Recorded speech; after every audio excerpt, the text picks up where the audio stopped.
Yo. All right, so like it's not the greatest, but hopefully this works. How do we feel about this? Is all right? Hold up, I can't hear you. Why can't I hear you? There we go. Okay. Yeah. It is what it is. Yeah, I mean, you know. Let me do this. Is that better or worse? Hold on a second. More centered. There. Yeah. My OCD is wild. Yeah, we're down here for the store opening, dude. So are we live right now? Yep. Nice. Yeah, we're down here for not the store opening, but just to kind of just figure out how we want everything framed and just take a look at everything. So been running around like crazy, bro, but I pulled it off. Here we are. Here we are. Yeah. What are you doing? How are you doing, man? I'm doing good. Man. Good. Just same old shit, different week. Yeah, all right. That sounds about right. Yep. So right on. What's how's Israel destroying the world this week? Oh my gosh, dude. You know, because oh sorry, that's my phone. Because of the fact that I've been so busy with everything and with the store in Florida, I haven't been as in tune as I usually am, but just the few things that I've seen are mind-blowing. I mean, we could just talk about this right now, like the interview, the Netanyahu interview with the Nelk boys. Like, why don't we just talk about that for a minute? Like, how insane is it that literally, even if it's not everyone that considers this man a war criminal, a large percentage of this world considers this man a war criminal and committing an ethnic cleansing and a genocide. Yep. And he goes on this freaking like frat boys podcast. What kind of world do we live in where that can happen? Well, and the worst part is the White House facilitated it. Yeah. And they admitted it. They literally said like, oh yeah, we heard from, what did they say? The communication, someone in communication reached out to them or whatever. Freaking crazy, dude. Yeah, the White House reached out to the Nelk boys and said, hey, you should have Benjamin Netanyahu on your podcast. The White House running damage control for Israel. Yeah, dude. It's wild. And did you get to listen to the episode? I listened to like maybe 15, 20 minutes of it. It was just bullshit propaganda. It was the same talking points. It was everything. And any difficult question that was asked was immediately twisted and spun into, Hamas. Yeah. Yep. Basically, it's the same thing that we've been hearing. It's just they wanted to say it in front of a younger audience because they realize that they're losing them.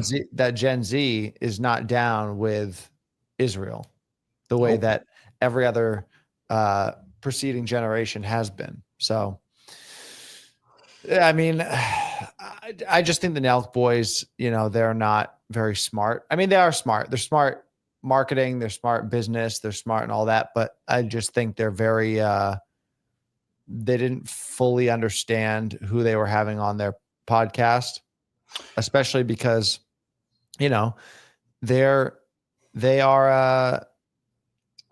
Dana's buddies, they're Trump's buddies, so they like Trump, they like Dana. They're like, why not listen to the, and the freaking White House is calling you saying, hey, you should have this guy on your podcast. Yeah, like what do you do, right? If you don't know what's what and who's who, then you're just like, yeah, sure, I'll have the leader of one of the most powerful countries. We all know the most powerful country on planet Earth, on my podcast. Obviously, that makes sense, but it's just it is nice to see that the response was what it was. Like, it was not like supportive in any way, shape, or form. They got absolutely destroyed in their comment sections. Yeah, they got a ton of, like, it was a ton of backlash. I didn't see anything positive on No. that Well, episode or anything on Twitter about it. It was all 100% negative. And here, here's the thing too that I'll say. I think so. If you listen to the interview they did afterwards with Nick Fuentes, they yes, straight up said like they did not realize who this guy was, and the biggest thing they didn't realize is the fact that so many Jews actually hate this guy. So right. so I forget what their names are, but the one host basically said, "Look, like I called my friends that are Jewish and asked them for their opinion and what they thought and everything." Kyle. He's like, Kyle, yeah, and he's like, and I found out every one of them hated him, and so it Right. was eye opening to me. And that I think that's when it started to set in, like, oh, we're getting ourselves into something that's like way bigger than we thought it was. I will say this. I don't subscribe to the idea with people saying like, why did you platform this guy kind of thing. Because I don't believe that anybody should not be platformed if they have the ability to, simply because I actually think it did exactly what all of us that want this man held responsible wanted it to do, which is expose it on an even bigger level. So it's like Netanyahu overplayed his cards. He thought that this was going to be a way to hit the younger generation, and he walked into a brick wall. Dude, And it actually, when you really sit and think about it, this is probably the worst possible outcome for the state of Israel and Netanyahu, because now you've put yourself in front of, I mean, think about it. If you're an uneducated listener of the Nelk Boys, right? Yep. But you like Happy Dad, and you just like the content that they post, and you like, the Nelk Boys, whatever. Yeah. And you go on, you see this new episode of the Nelk Boy of the Full Send podcast, and Bibi Netanyahu's on. You're like, oh, okay, cool. Who's this guy? He's the leader of Israel, whatever. Yeah. And you see every single comment is overwhelmingly negative. Yeah, like it wasn't even close. I mean, yeah, and you're seeing comments about how, the Nelk Boys are completely ruining their reputation by having this guy on, blah, blah, blah. And then it obviously makes them ask the question, okay, well, who is this guy? If everyone's so mad about having this guy on, who the hell is this guy? And then that night they have Nick Fuentes on, which is very ballsy of them. Very. It's like double canceled twice in a row. Yeah, for sure. They even said that. They were like, we're canceling ourselves twice here. Yeah. Yeah. Like, so they have Nick Fuentes on, and then they hear Nick Fuentes, who's extremely articulate and very knowledgeable on the subject. And he tore apart the entire thing. And they become educated on the whole thing. And then you're like, it's just worst case scenario for Israel. Yeah. For sure. And this is the thing I don't understand, because Israel's supposed to be like the chess masters. They're supposed to be the, 10 steps ahead of everyone, intelligence, spies and operations and all this. And like, Israel's smarter than you. They're better than you, blah, blah, blah.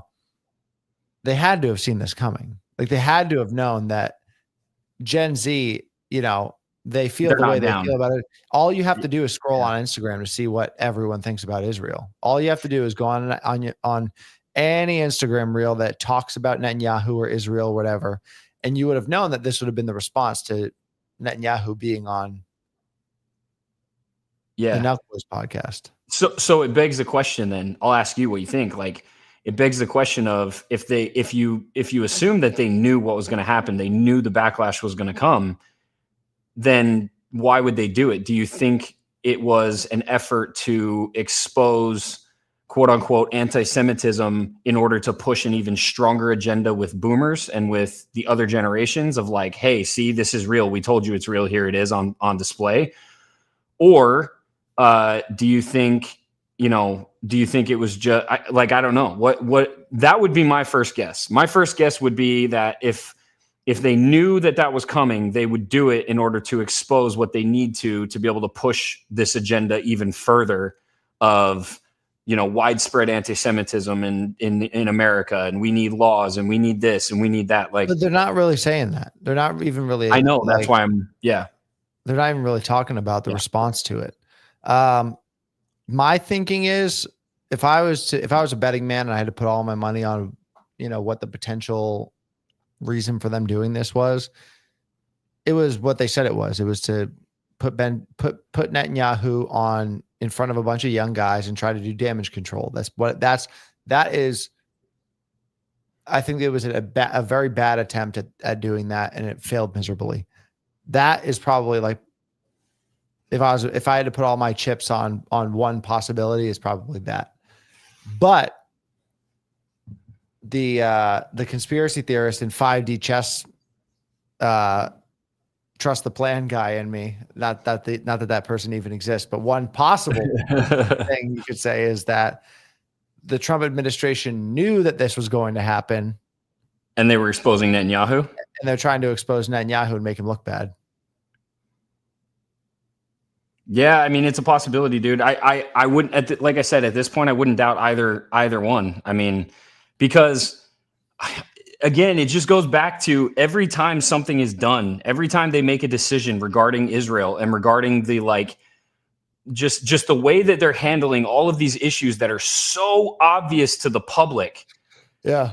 It just seems so sloppy. Like it's one of two things. Either they really do have an agenda, like what we're talking about, where it's either they're trying to expose Israel or they're trying to expose anti-Semitism, or they really are just idiots and so out of touch with American public and the general population. And if that's the case, that's almost scarier that would be the case, right? The fact that the administration would be so out of touch, that would almost be scarier. Like that to me, that would be a scarier outcome, because that means that they are completely unequipped to address these issues and to tackle these issues. Like, something tells me that they're out of touch. I know. Me too. I mean, because otherwise it's like, I mean, if you and I can figure out what a potential strategy would be from either side, right? If you consider that we can do that, and I don't consider myself that smart. Like, I really don't, dude. Like, I wouldn't know how to run a country. But the fact that I can figure that out and thinking that these people can't is a very scary thing to me. I'm just like, yeah, whoa, who's leading us? Yeah. But honestly, let's just entertain the idea though, that Trump is trying to, and again, this is just a hypothetical. This is not what I think at all, but it could potentially be the case that the Trump administration knew exactly what this response would be like. And if you look at a lot of the moves recently, and you wanted to argue that they were intentionally trying to make Israel look bad and expose them in every possible way they can. Last week's moves and this week's moves, they align in that same direction. They're either so unbelievably sloppy that they're making their allies look bad. Yeah. Or they're doing it on purpose, Yeah. Yeah. No, I hear you. Because look, if I'm in Trump's position, right, and I want the whistle blown, or rather a microscope put on Israel and Epstein and all these issues that are damaging to Israel, I would do exactly what he's doing. Yeah. If I wanted to get everyone talking about Epstein and get everyone talking about Israel without it coming directly from you because of whatever implication, while still appearing like you're on Netanyahu's team, public facing, then I would utilize every other means of making them look bad that is not me explicitly saying, hey, these guys are the bad guys, actually.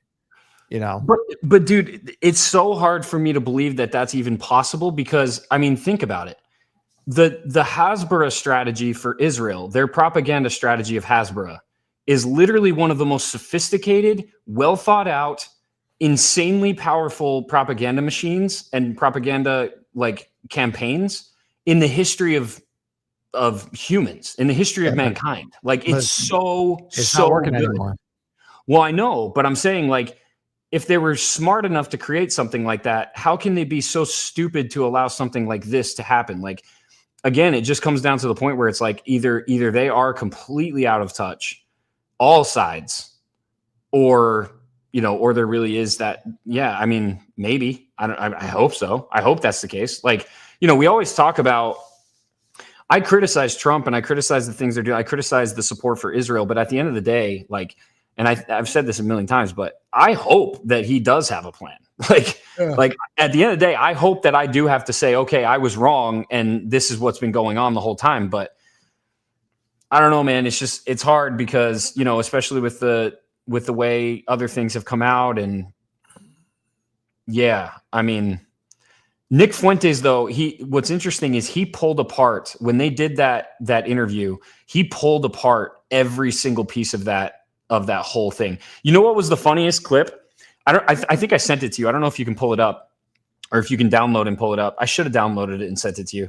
If you don't know how to do that, you just go to Snap Insta and you can do it. I think I can pull it up. The one about about censorship. Like this one is rich coming from this guy. So that's what I'm saying. Like this clip kind of leads me to believe like this guy knows what he's doing. I don't know how he couldn't. I mean, play this clip because it's wild if you can. Yeah, I gotta pull it up on here. But basically what he's doing is he's talking to the Nelk boys and he's like, you guys get censored? Like, what? America censors things? That's not freedom. That's not free speech. What's the deal? It's like, are you actually kidding right now? Are you high? Where is the... There we go.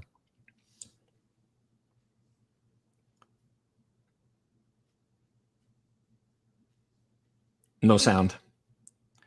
This is what I ran. No, this is what I ran into last time, bro. You have to actually download it. So I actually tried to do a full live reaction to the Nelk Boy interview, and I couldn't get it. You can't download it, so I wasn't able to get the sound to play. So what you need to do is you got to take that clip, take the link of it, copy and paste the link, go to snapinsta.com or snapinsta.io or whatever, and just plug it in and download it. I could do it right now if you want. No, it's fine. It's fine. It's pretty easy to articulate. But anyway, that's basically what he says. He basically says like the free, you guys are getting censored. Like you deal with censorship on your podcast, and there's certain things you can't say in America. Like that seems totally wrong. That seems totally unfair, and that doesn't seem like freedom. You should be able to say whatever you want.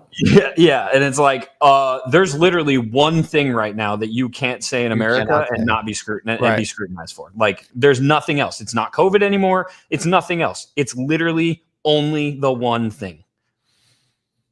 So the gaslighting is just unreal. Imagine like. Dude, if I was the Nelk boys, I mean, if I was the Nelk boys, I would have like sat down with like the last 5 anti-Semites of the year and been like, okay, what questions do I ask this guy? That's 5 anti-Semites. Right.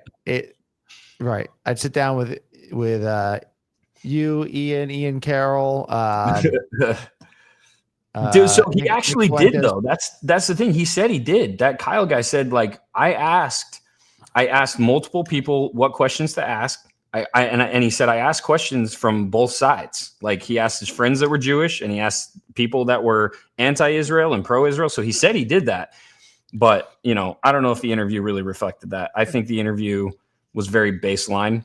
It's definitely not like an interview would be if someone like Nick Fuentes was freaking interviewing him, for example, because Nick Fuentes would just go for the jugular and be like, for sure. Hey, how about the fact that right now you're being criminally investigated for 3 or 4 different crimes, and every single time that you go to court, it just seems like another bomb drops and it conveniently gets you out of that trial. And then more kids die.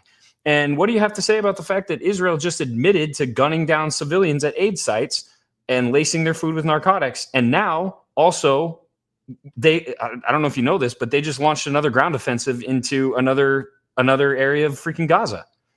Like just now, they just bombed a kindergarten the other day, and now they just launched another ground offensive. So where's the ceasefire, right? Not to mention, I don't know if you want to pull this one up, but not to mention, they have literally announced that they are building concentration camps. I mean, they didn't call it that. They called them, what did they call them? Humanitarian safe sites or something like that. Basically, Israel has said that they are building sites in Gaza where they're going to move all of these people, 2 point something million people, into these safe zones that are occupied. So, in other words, concentration camps, like literal concentration camps.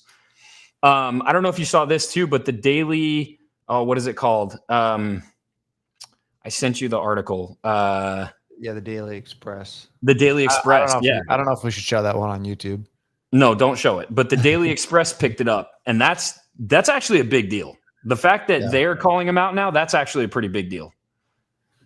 So it's kind of undeniable at this point. It's like, and like you said, if you understand Hasbara and you understand the strategies and the different tactics that have been used throughout the last 60, 70 years of this propaganda machine, every single thing he said was right in line with it. Like, you could do a side-by-side comparison and you could literally check off a list as he talks. Hamas, charter, defense, kids being used as shields, tunnels. What else did he say? What would you do if it was you? Right. Bombs dropping. It's literally the same language. Just the whole Israel has a right to defend itself. Yeah, exactly. And it's like, I like the quote in that documentary, The Occupation of the American Mind, because it says you're not asking for the right to self-defense. You're asking for the right to repression, right? Because when you are doing what you're doing to a people from day one, and then they revolt, and then you clap back, and then you want to like, you're basically defending their clapback. That's not the right to self-defense. It's the right to repression, right? Like, we're going to take you over and you can't do anything about it. And by the way, if you try to, we want the right to be able to smash you down. It's not, it doesn't make any sense. It's totally backwards. This is going to sound like a pivot, but it's not. Have you seen the new Superman movie? It's not a pivot because I haven't seen it, but I've read a lot about it. And I've heard that it is very revealing as far as like, the Gaza situation. Is that correct? Yeah. Oh, in what ways? Because I didn't watch it. So I couldn't get past the CGI, bro. Well, it was okay. It wasn't like, it was okay. I thought the guy who played Superman, like, he was pretty good. I mean, but like, how do we go from Transformers to that? Like, the CGI and Transformers. Anyway, continue. Yeah. So, all I knew about it going into it was that Ben Shapiro didn't like it, and I didn't. I'm gonna go watch it now. I didn't know why he didn't like it. I didn't listen to his review. I just saw the little thing that he posted on Twitter where he was like, "Not good." Hey gang, actually, this movie is not good. So I was like, okay, Ben Shapiro doesn't like it, so it must be anti-Semitic somehow. I'm in. Right. So the long and short of it is, there is this country called Moravia. I believe that's what it's called. And Moravia? Is that a play on like the word brave? No, it's Boravia, I think. Okay. And that is a country that did exist in the comics all the way back in the beginning. It's actually existed longer than Israel. Fun fact. So many countries have, including Palestine. So right. So yeah, Moravia is this country that is essentially Israel in this movie. So it is Israel. And it buys, in the movie, Moravia is given millions and billions of dollars of free weapons from Lex Luthor's company, who works hand in hand with the government of that, whatever country that Superman's in, right? Yeah. So yeah, they never say the country. The country where Metropolis is, or whatever. Yeah. Exactly right. Yeah. So the Department of Defense, there's a bunch of different scenes where they're like meeting around a table with Lex Luthor, and they're talking about how they have to stop Superman, blah blah blah, because he's a threat or whatever. And then the real plot here is that they want to invade this country of third worlders who are just completely like desolate. They don't have any modern technology, nothing. They're just Middle East, what appears to be Middle Eastern civilians. They want to invade their country, basically occupy it, and then split the land with Lex Luthor. So Lex Luthor has his own country. Dude, that is painstakingly close to the obvious. Right. Yeah. I mean, and there's scenes with fucking tanks rolling up, guys in like soldiers rolling up with machine guns and tanks and all this other stuff, and just third world civilians, women, children, all these different things, just standing there waiting to get slaughtered. Yeah, sounds familiar. Sounds and really then of familiar. course the superheroes show up and save the day, but like, it is very obvious that who's supposed to be who in this movie. And I'm that's why Ben Shapiro didn't like it. So now let me ask you this though, right? Let's play devil's advocate a little bit. Okay, sure. Because I believe that Hollywood is freaking cooked. How, like, with everything we know about Hollywood, with everything we know about like Mockingbird and how they use these movies, because ultimately, I know most people that are watching this understand, but for anybody that doesn't, ultimately Mockingbird was a operation used by the CEA way back when to basically control the narrative in the public by using movies and using film, right? There was the tagline that the CIA has an office in Hollywood. That being said, the way they do it is they basically they couple an impossibility with a possibility, and then because of the impossibility, our minds kind of like just completely consider. We basically in our minds we say that possibility is complete impossibility. For example, that sounded confusing. For example, Avengers and Thanos, right? Thanos is this big, huge purple god that comes from another planet, and his whole purpose is to snap his fingers and get rid of half the population of all these planets for the betterment and the good of the planet. And he truly feels like it's his duty and he's been called to do it and he's pained to do it, right?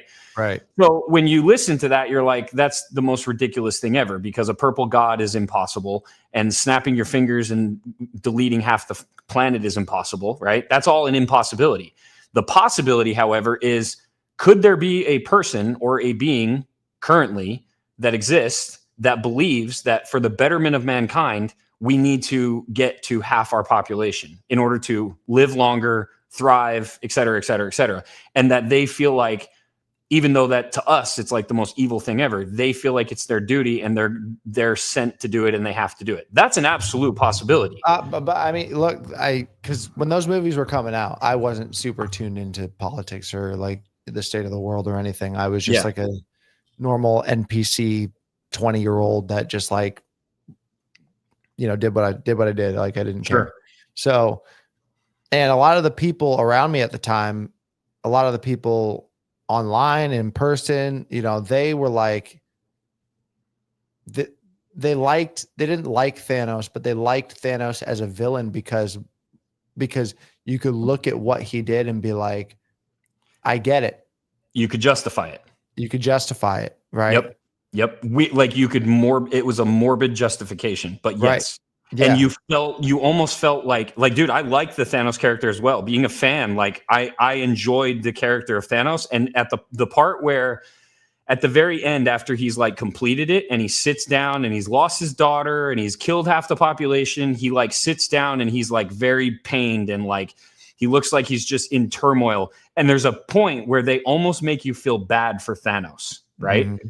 So again, it's like they continue to do this. They did it again with the next, not the current Jurassic Park, but the next one that came out about this giant alien insect that they engineered in a lab that caused a mass famine. And like, it's just all these different things. It's like, that's impossible, but this is totally possible. But because of the craziness of this impossibility, you almost shut out the idea of the possibility, right? And that's how it works. Yeah. So something like this, what I'm getting at is knowing that, right? Knowing that that is how this works. How is it that a movie like this gets past that? How is it that a movie like this gets the green light? if it's not meant to actually push the agenda that they want to push, right? Like, why is it that that's allowed to happen? And then I've asked this about a lot of different movies where I'm like, I'll tell you another one. Honestly, Civil War. Have you watched Civil War? Not Avengers. The Civil War movie that came out about like the actual United States getting into a civil war. Did you? No. So I went into that thinking it was going to be nothing but crazy propaganda and like totally left leaning about the right being crazy and everything, right? Because it's the one with the clip of the guy that has the red glasses and it says, "What kind of American are you?" Right? It was the opposite, dude. It was actually like way more geared towards if the left continues to go the way they're going and continues to be as extreme as they are, it's going to cause this uprising against Washington, and it's going to create this civil war. But it painted the right in a light where it was like, this is actually the good guys. That was the feeling that I got after watching it. And it was very surprising to me because I was like, I was totally expecting the opposite. Yeah. So the question is, am I just interpreting it that way? Or are they actually trying to still push that agenda because you need that like balance to, I mean, just like Netanyahu said, right? Control the height of the flame as far as the discord goes. Like, dude, when he said that about Gaza and Israel, about controlling the height of the flame, I'm not going to lie. I immediately thought, well, if he's also doing that same thing in the United States, he's damn good at it. Yeah. Right? We're not in a civil war, but we are damn near close neck and neck. And like the conflict that exists in this country between just us as citizens is enough to create all the discord and all the chaos and all the distraction for them to be able to continue to rob us blind and do everything that they're doing. So like, if it's the same game plan that he's running in Gaza and Israel, he's doing a damn good job of it. Yeah. You know, what do you think? It's an interesting thought. Because I mean, you definitely still do have people that are allowed to exist that you think wouldn't be able to, you know, right? Like Mel Gibson still makes movies. Mel Gibson's still putting out stuff. Yeah, but okay, but same thing, right? Even though he's still putting out movies, he is not platformed, right? He's not able to get a movie like that across the line. He's working on like indie films and like low budget films. And I mean, right now, I think he's working on the Resurrection of the Christ. Yeah. But like, I'll give you another example is someone like Zach Levy.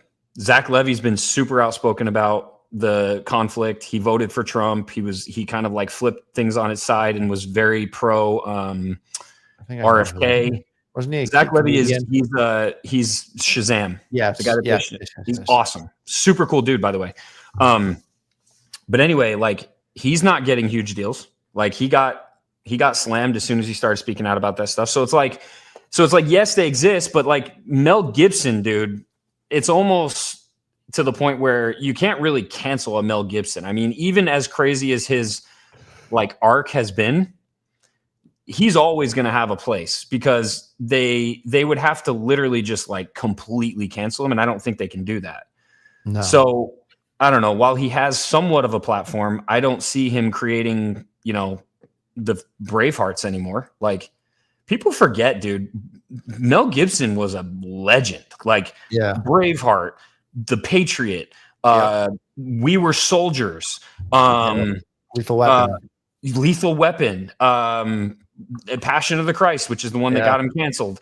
What else, dude? He did Apocalyptica, or Apocalypto, or whatever that one's called.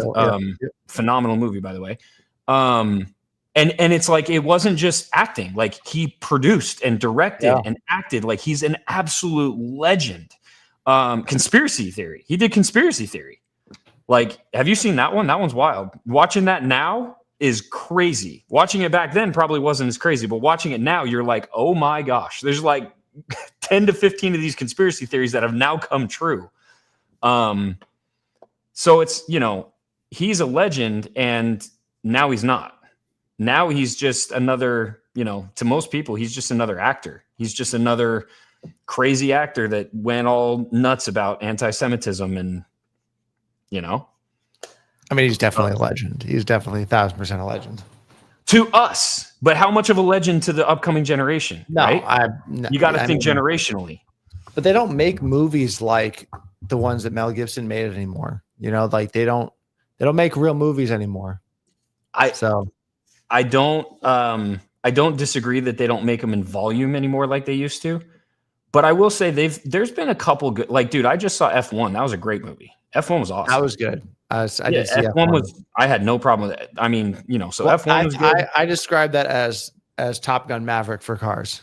I think I said that to your wife. I think when we were talking about you guys went and saw it, and I was like, yeah, that was the Maverick for cars. Like there's like nothing wrong with it. It's exactly what it was supposed to be. Yep. And it was constant. Like I never had a point in that movie where I felt like it was dragging. It was like boom, boom, boom, boom, boom. Yep. Brought me through the whole thing. Good music, great soundtrack. Like yep. Yeah. Because I was just not 2 weeks ago complaining like there's nothing good in movies anymore. Like going to the I know movie we were theater talking about it.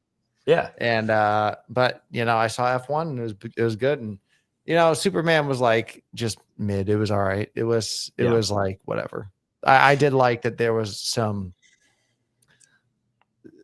tones that might suggest that Ben Shapiro doesn't like, Yeah. Well, it's just an interesting thought. I don't know that we'll get to the end of the freaking thought on this one, but like, it's like, why do they allow some of those things to get through? If it's not to control the height of the fire, why do they allow them to get through? Why, because, for example, the Sound of Freedom, that movie literally got canceled 7 times before it actually came out. Disney bought it and then shelved it because they didn't want it to come out. Right. And then Angel Studios had to buy it in order to release it. And sure enough, it had the release that it was supposed to, but then all the crazy stuff happened. And by the way, that's going to get nuts because I know what's going on in the back end. But my point is, like, when they really want to stop something, they stop it. And so when things like that make it across the finish line, it always makes me scratch my head and say, how and why, right? Like what? Anyway. Yeah. I mean, do you think that maybe they think it'll go over most people's heads? Maybe. Like, I think that might be part of it. It's kind of like the same, like we're talking about the conversation with Netanyahu. It might be that these people are just so egotistical and they just think that they know everything, and they're just like, oh yeah, they won't ever understand. Like maybe these people literally do think that we are stupid, like that we're not smart enough to put it together. And if that's the case, like, holy crap, because it is so blatantly obvious. Yeah. I mean, but even playing devil's advocate or just flipping the script rather, and let's say we're in a position where, let's say we're like a Christian, movie studio, and someone brings in a script that has even the most subtle satanic undertones that would probably go over most people's heads. I'd be like, yeah, probably not, homie. Like, yeah. Because I just don't want to put anything out that doesn't. Yeah. It's almost like they're banking on indifference, right? Like they're banking on the fact that the majority of the people that are going to go watch those movies are completely apathetic and indifferent to it, and so they're not going to pull it apart like someone like you or I would. Which Eric in the chat just said something interesting. They allow it to expose those that agree with the sentiment. So again, that's what I was saying in the beginning with the Nelk boys about exposing the anti-Semitism, right? Like, they need a platform to be able to put it on display so that they can, create the problem and then present the solution, right? Not to completely change gears, but also to kind of completely change gears. Sure. But it also ties in a little bit. What do you think about this whole Obama Trump thing? Oh yeah. That's what we said we were going to talk about. I know. but it ties in. Like for anybody that doesn't know what's going on, if you want to read that thing I sent you, that way we don't butcher it, of just like exactly what Tulsi is saying they've found. From what I understand, they've basically found clear-cut smoking gun evidence that Obama knew about Russiagate, that he knew they were trying to use Russia to create the idea that Trump was compromised, and that they not only ran with it, but they also pushed the media to run with it on purpose to influence the election. I mean, that is the long and short of it. I don't see anything that you sent me, but that is the long and short of it. That they found evidence that exactly what you just laid out. Yeah. And so if that's the case, like, okay, awesome. That's great. I mean, a lot of us already knew that.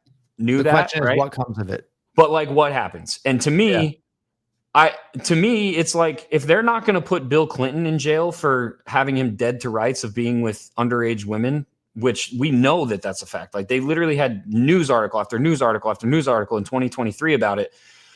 If they're not going to do that, if they're not going to put these people in jail for what they did with COVID, like, there's been zero accountability for anyone across the board.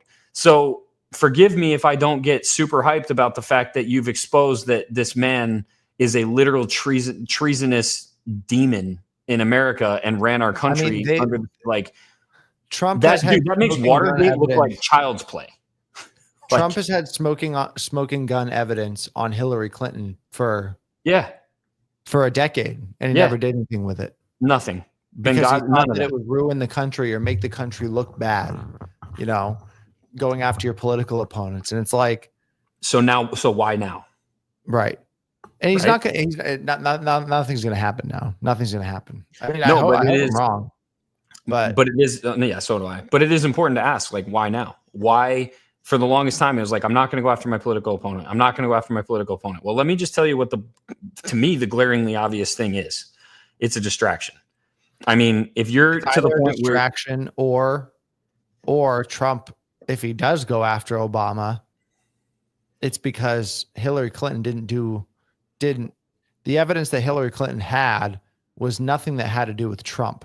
If you notice, the world revolves around Trump. If you wrong Trump, you are the worst person in the world. Any single time that he talks about about the injustices in this country, he never mentions anything about the injustice towards the people. He never talks about the fact that they steal tax dollars from us, or that they locked us in our home for a year, or that they take people's businesses away or kick people out of the military for not getting the vaccine. He never talks about those things. He never talks about how the government has wronged the people. He talks about the justice system. Opponent has wronged him. Yeah. Yeah. It's very, very well said. It's very well said, and it's absolute truth. And so I can see him going after Obama now because you fucked with Trump. You didn't fuck with the people. I mean, you did fuck with the people, but because you fucked with Trump, now I'm going to go after you. Yeah, because I'm still of the opinion that it's such low-hanging fruit to think that it's just because he's on the file, he's in the files or on the list, or like, I think that that's too easy of a thing. And if that was the case, like, it would have been exposed so long ago. I think it really does come down to, like we've talked about, this is beating a dead horse, but I really do. I think it comes down to blackmail, but I think more than anything, it just comes down to, it comes down to our ties with Israel, man. Like, it does. I can't see any other way around it. I cannot. Did you see the clip that came out today? Tulsi doing a press conference where somebody asked her if there was any evidence that she's seen that Jeffrey Epstein was tied to any intelligence agency, either foreign or domestic, and she said no. Give me a break, bro. See, this is the thing that's crazy. Like, again, it goes back to, do they really, like, what do you think? Do they really think we're this stupid? Do they really think that we don't know? Because there is mountains of evidence that other reporters and researchers have compiled. And it's not just like conjecture or conspiracy theories. It is legit evidence and proof that this guy worked with intelligence agencies. Like, there's no question about it at this point.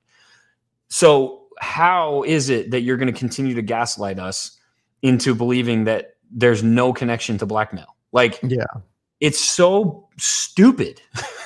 Like, that's the only thing I can say about it. I don't understand why this is such a stupid response. It just goes back to, again, like, are they playing a game or are they just stupid? Right? I will give her the benefit of the doubt a little bit, because she said that she hasn't seen any. She's the director of national intelligence. She's not working at the DOJ. Like, yeah, fair enough. So she may just be, she's not even working on the Epstein files, as far as I'm concerned. Yeah, so that could be true. Right. So she could be saying, she did say, I haven't seen any, but if I do see some, basically we'll make it known. Yeah. Well, and there's all these other weird things. I mean, the lawyer for Epstein just died. Yep. Add another one to the list by after battling an illness. Toast. And then on top of that, Speaker Johnson decided to just put Congress in recess conveniently right as they were going to vote to reveal the Epstein files, right? Like, yeah, just a coincidence though. He says it wasn't about that. There's no chance. It's just a coincidence. It's just time for recess. Oh man. Yeah, I mean, we'll see. I don't know. I don't see it ever coming out ever. No. So, so like, what's the point of like, I feel like I knew that it was never going to come out even when they started talking about it before November. It's like, they're not going to let that out. They're never going to let that out. No. Ever. Not in a million years. No. Even if Trump has nothing to do with it, they're still never going to let that out. Right. Ever. They'll kill everyone before they let that out. Yeah, I mean, we could honestly, this could be, someone just said in the comments that it's time to stop paying them. Look, I'll tell you this. I really do think we are going to see another revolution in this country. And by the way, just so everybody knows, as I'm saying this, I'm not condoning it. I'm not saying we should. I'm not trying to present any kind of plan or anything. I'm literally just saying, I believe, it is my opinion that with all of this being exposed, we talk about, because like, what's the good of exposing everything, right? With all of this being exposed and with everybody starting to realize how much we're just getting bent over and how none of these people are held accountable for the crimes that would put us away for decades, or, put us on the street because we're fined out of our, like, it just, it's just ridiculous. The rules for thee and not for me kind of thing. I really do believe that we're going to see another revolution in this country, and it's going to be over taxes. I do. I think we're going to see another freaking Boston Tea Party, but it's going to be enough Americans from every side and every demographic standing up and saying, we're not paying shit. Like, not another dime. I do condone a revolution, and the one that you just said sounds like a great option. Yeah, as long as it doesn't become violent. Yeah, we don't have to fire a shot at all. We just have to stop paying them. We have to. Yeah. If every American in this country decided, hey, let's not pay our taxes, let's not pay our debt to these banks, what are they going to do? Yeah, nothing, because money's fake, and we're just inventing it out of thin air for the freaking Federal Reserve and the banking systems, which, by the way, would actually control this. We're all out of money. All of us are broke now. Sorry. Yeah, sorry, can't make any more. I'll say that I also condone that kind of revolution. Like I said, I'm just saying I don't want people to misconstrue this as me trying to say no violence, but like, absolutely, we need to stop. There are a lot of different ways to have a revolution that don't include firing it needs to be a culture revolution, and it needs to be a financial revolution. And honestly, it needs to happen quick, because as we've talked about AI and everything like that, like, dude, this is one of the biggest reasons why I think the AI race is happening for these elites. They know that AI is going to crush the monetary system. They know it. And we've talked about this a couple times. I've talked about it a lot on my podcast. I believe that they know that as soon as AGI comes around, the value of money is gone. The value of scarcity of knowledge is gone. It's going to become a race and a class system based on knowledge only. And once that happens, they're just going to control, just like they do now. I mean, quite frankly, even today, like when I was talking to Ian Carroll in my episode, we talked about this, and Ian straight up said, like, I think they already do that. It's just not to the extent that I think it will get to. Right now, it's just like you're censored or you're deplatformed or, whatever. But like, it's not to the point yet where if you say the wrong thing or you don't have the right knowledge, the wrong think, they can't just shut your debit card off. Right. They can't just shut your power off in your house, make it so you can't drive your car. But that's coming. And it's not, that's why I'm saying, like, we We got to stop. We're paying for these people to be able to put us in these situations. Like literally, every one of our tax dollars are going towards foreign wars, foreign entanglements, and the building up of this absolutely insane mass surveillance state and AI empire that ultimately is going to be controlled by these technocrats and elites, and we're just going to be the peons. And as bleak as that sounds, like that's why people have to start getting loud, man. That's why you got to like it. You know, it's because it's going to take all of us. It's going to take every single ant to go against the freaking grasshoppers. It's like that scene in Bug's Life. That's exactly what I was referring to. Yep. Yeah. There's actually two scenes. It's funny because everybody always refers to the scene where he's showing the grain and he says, you know, did this hurt? No. How about this? And he pulls it and all the grain comes down and just buries him, right? But there's another scene that people kind of skip over at the very end where he's basically confronted Hopper in front of all the other ants and he's getting the crap beaten out of him by his like little lackey dog grasshopper thing or whatever. And he basically just says to him, like, ants don't need you. You need us. And then you see Hopper, the leader grasshopper or whatever, you see the fear kind of hit his eyes and he looks around at all the ants and Flick, the one ant says, but you know that, don't you? And they know that's the reality. Like, I think that scene is actually much more prevalent. Talk about a movie that you wonder how that got through. Again, that's what I'm saying. Like, how does something like that make it across the finish line? Because that's such an obvious nod at elite power structure, right? Yeah. Like, so yeah, to tie that up in a nice little bow, how does that one make it across, right? Yeah, like, true. But true. Anyway, you got a hard stop though. You got to get your boy, huh? Yeah. All right, it's been a good one, man. Yeah. All right. Appreciate you guys. Thanks so much. Yep. Make sure you subscribe to the channel. Subscribe to each of our YouTubes. My official Patriot Gear one is linked here, but subscribe to my Ian Wentz show. And share it up. And we appreciate you guys. Thanks for coming out. Yeah. Take care, y'all. All right, brother. Later. See you.